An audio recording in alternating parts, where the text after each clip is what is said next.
nadam da je to imalo svrhu i da ste koristili u svojim inženjerskim predmetima. Jednostruki integrali, objašnjavali smo i tada u matematici 1 ili 2 odnosno u studijskom programu kako to funkcionira. Dakle, ideja bi bila kod jednostrukih integrala, ću namjerno malo drugačije crtati, je da imate jednostruko, znači odnosi se na jednu dimenzionalno što se tiče prostora, da imate, znači u stvari nešto što je na dužini, imate samo jednu varijablu x, na nekakvom dijelu od x je jednako a do x je jednako b, na ovom dijelu se nešto događa. U svakoj točki x ovdje, mislim neki ovdje iskorištavlje, imate nekakvu vrijednost f od x koja je pridružena te točke. Ona može biti recimo gustoća nečega mase, gustoća naboja na tome mjestu, baš u toj točki, ili može biti iznos sile. Tu se misli na to da bi recimo ta sila morala djelovati, jer sila je vektor, neće biti samo skalar, da bi onda ona morala djelovati u smjeru istome u kojem je i kretanje u smjeru ove x osi u jednostavnog pravca koji imamo, onda bi to recimo moglo biti nekakva gustoća sile na tome mjestu, iznos, samo intenzitet sile, koliko ona gura ovaj materijalnu točku na mjestu x prema naprijed i prema natrag. I kada napišemo integral od a do b f od x, što dobivamo? Dobivamo sumiranu gustoću od a do b, a ovisno tome gustoća čega je, tako dobivamo ili ukupnu masu, nećete, znači zamislite žicu koja ima dovoljno mali površni presjek, da možete reći da je ono bitno što se zbiva samo po njenoj dužini, da je potpuno ravno i kada izračunate ovo na takvu žicu dobijete njenu ukupnu masu, dobijete ukupni naboj koji se to za sve ostalo bilježeno na kameru. Nakon slijete svekate kameru. I ovo dokumentirano kažem. Dakle, dobivate ukupnu masu ili dobivate ukupni naboj na toj žici, ili pak recimo dobivate, ako smo imali gustoću sile, dobivamo, kad integriramo silu po putu, što dobijemo? Rad. Znači, ovisno o tome što je bilo to, ako je za f od x gustoća u smislu gustoća mase, dobijemo masu. Ako je f od x umjesto toga sila, ajmo tako stavimo reći, što dobijamo? Dobijemo rad. Kako računamo? Računa se tako da se ovaj pojam napravi na način da se izmisli da se od a do b uvelo rezanje na malene komadiće, da svakom tom malom komadiću, dakle na subdiviziji koju ste napravili integrala od a do b, znači nekakav a koji je na silu b, na svakom takvom komadiću vi uzmete što? Uzmete f u nekoj točki xi i koja je uvećano, ovdje je xi, ovdje je xi plus 1, xi je tu u nuli. Neku točku između lijevog i desnoga, izračunam f od xi na tome mjestu, pomnožim sa delta xi, što je razlika između xi plus 1 i xi.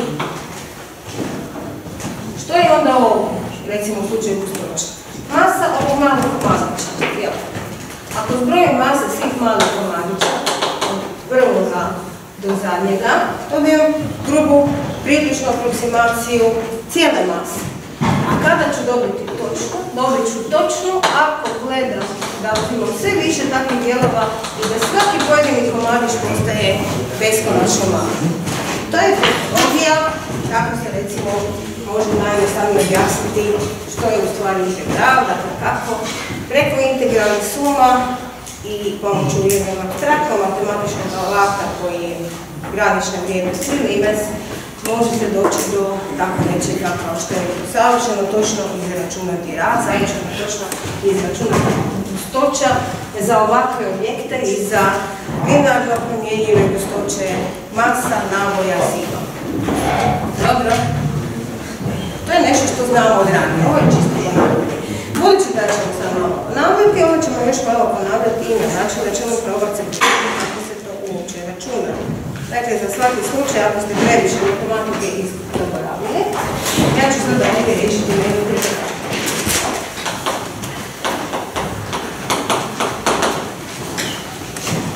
Pa ćemo ovdje riješiti. Kako se jednostruki integrali rade? Koja je tajna formula za izračunavanje jednostrukih integrala? Da ste ikada i jedan integral izračunali prema ovoj definiciji? Ovo je definicija.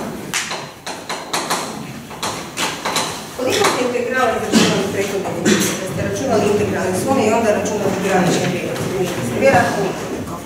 Možda jedan za postavljanje.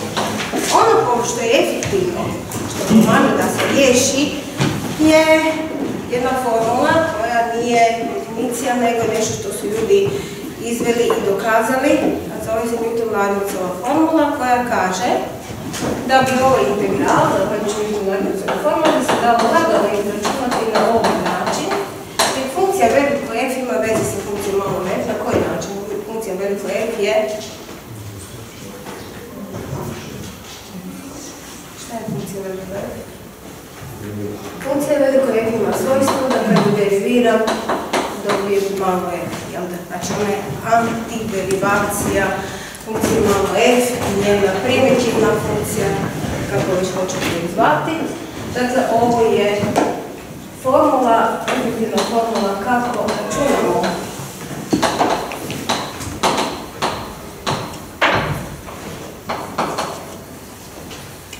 jednostavno integrala. Dakle, nemojmo brkati. Definicija je jedno, ali nemate učinkovitog računanja, učinkovito računanje prema Newton-Lagrangecu. Za antiderivacije imate tablicu integrala neodređeni. Zašto? Zato jer postoji, jer imate tablicu derivacije, pa onda čitate i naopako kad dobijete tablicu neodređenih integrala ili primitivnih funkcija i onda je naravno računanje integrala neodređenih bizma olakšano.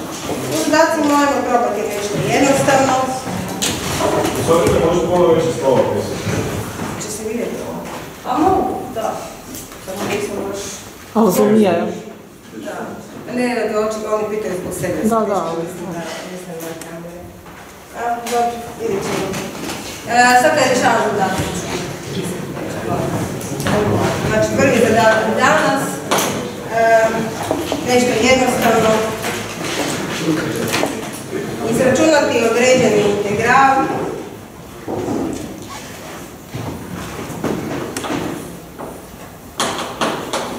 nešto krajnje jednostavno.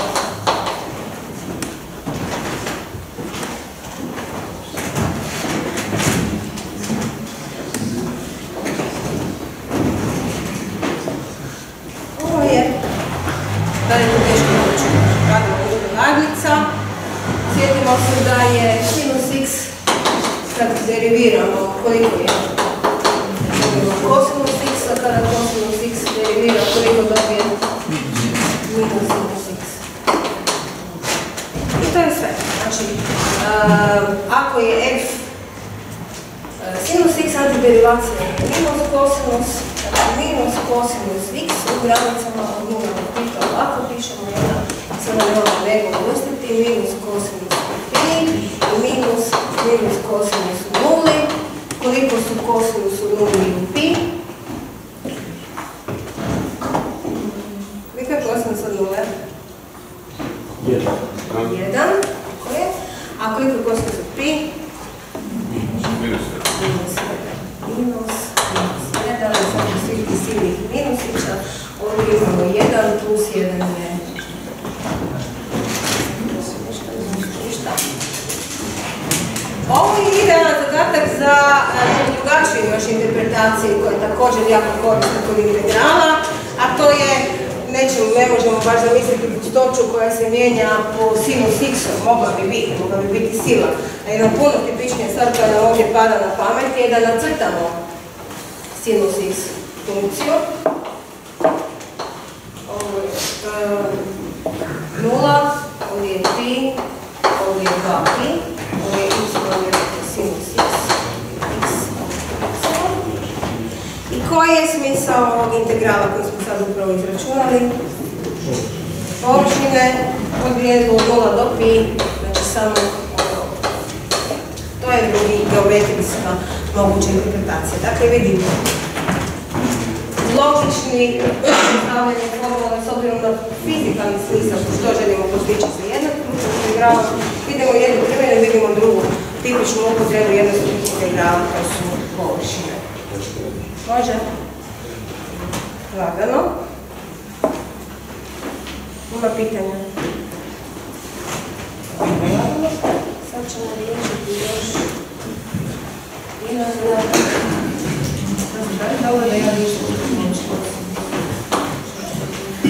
Drugi grašak neka bude isto i lagano, jednostavno samo sjećanje malo. Ovo su glavne strategije kad rješavate jednostruke integrale. Jedna je da gledate u tablicu neodređenih integrala, to je kraj priče. Druga važna strategija je supstitucija, kada umjesto jedne varijable uzmete neku drugu da bi vam bilo lakše. I najkompliciranije od svih je nešto što nam ovdje treba, zove se parcijalna integracija. U redu. Dakle, to su tehnike koje ćete morati podsjetiti se ako ste ih zaboravili, jer naravno trostruki integrali, sve što znate jednostruki imamo samo 3. Sad ćete kad rješavate trostruki integrali, kad riješite 3 jednostruke, znate se tako dobro. I idemo to ovo riješiti. Znači, što nam ovdje smeta za integraciju? Smeta mi ovaj x. Kako ću ga ubiti? Tako da ga strpam ovaj dio koji treba derivirati. Znači, ja ću sada reći da je dio koji treba integrirati du n minus x dx, a dio koji treba derivirati dx, parcijalna integracija.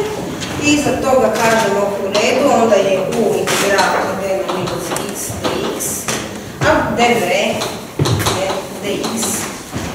U je ovoliko, to znači u je, ovdje moramo raditi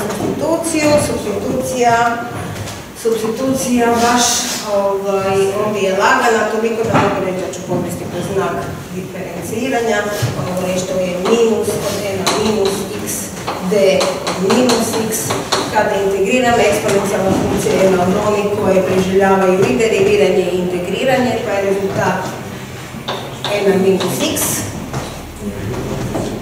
d imamo dole, a prema formuli za parcijalnu integraciju što će ovo biti?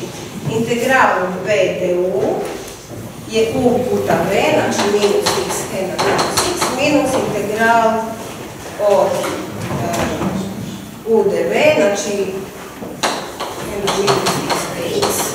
A granice, budući da imamo određeni, ovdje i ovdje. U redu?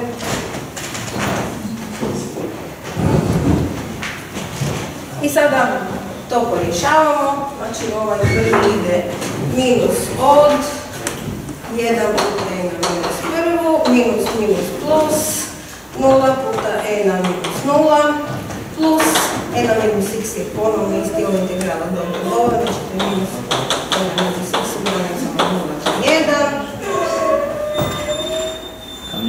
A ovo mi smo računali. Ovo mi ne treba. Imamo minus n minus prvu plus u granicama minus n minus prvu